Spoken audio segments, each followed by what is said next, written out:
When I began teaching English, I thought it would involve teaching concepts discussed in the syllabus, things like purpose, audience, or context.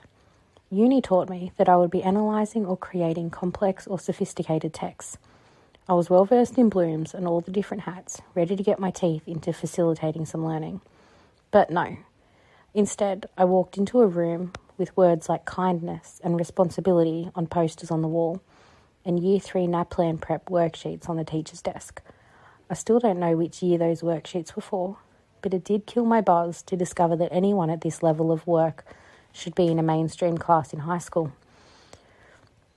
As I worked with these students, I began to feel that I was not doing them justice. I was trying to teach them about essays before they could competently write paragraphs. Assessments were so strongly scaffolded just so I could tick off some outcomes. These kids weren't learning anything useful. I knew what they needed to learn, I just didn't know how to teach it.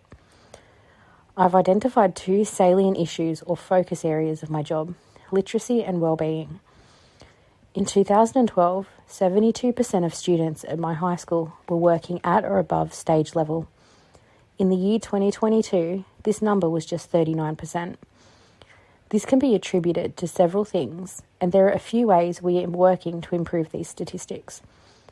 There are 2 main goals of our learning support team: to assist individual students who are struggling in mainstream with aid time, differentiated curriculum, family support, or diagnoses that allow the school to assist the student more precisely.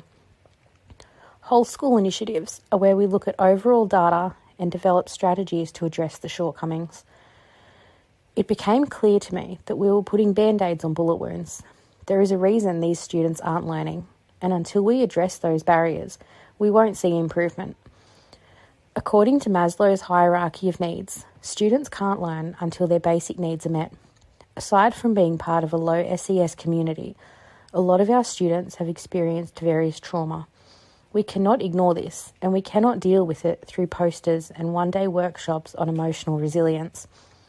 Intervention needs to be deep and sustained, and it needs to happen before we work on academic improvements.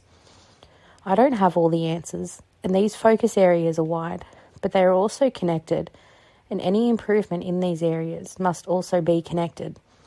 I believe our goal as educators is to facilitate the holistic development of students who are well equipped for the future.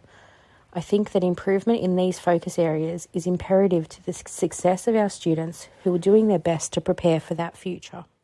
Created using Powtoon.